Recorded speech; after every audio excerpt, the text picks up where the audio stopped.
Rebecca, walk us through this, because we had two big headlines drop in the last 25 minutes or so. One indicating maybe we're taking a step back, the other indicating maybe we're taking a step forward. Is Mr. Murdoch a happy man from the news out of the UK today?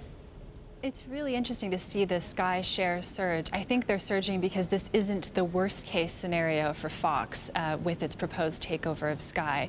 The worst case scenario would have been an outright rejection.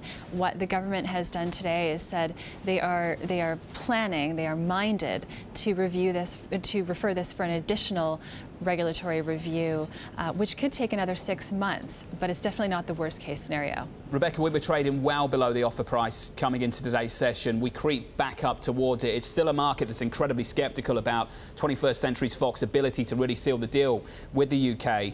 We understand that they can propose undertakings to avoid a probe. What kind of things can 21st Century Fox actually do to convince those that remain unconvinced?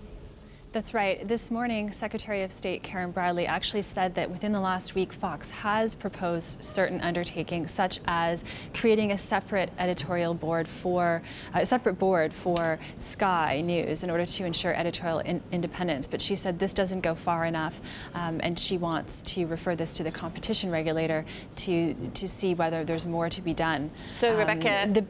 So, Rebecca, the conversation goes on. Good morning to you.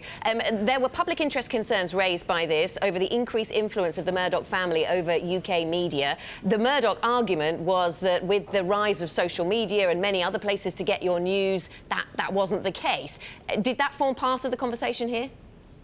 That's right. Ofcom found that the Murdoch Family Trust would be the third largest influencer with regards to media after the BBC and ITN. So it doesn't seem like the argument that social media has played a larger role really influenced the discussion here.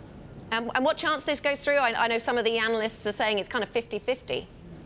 Yeah, that's right. I think in the case of a CMA referral, which is what happened today, RBC came out with a note last night saying if that was what was to happen, it'd be about 50-50. I think the other thing to keep in mind is that Fox shareholders are not overwhelmingly in favor of this deal, so this is an additional hurdle. There's a risk that the review extends past the end of the year because the CMA has 6 months, in which case Fox would have to make a special dividend payment to Sky shareholders.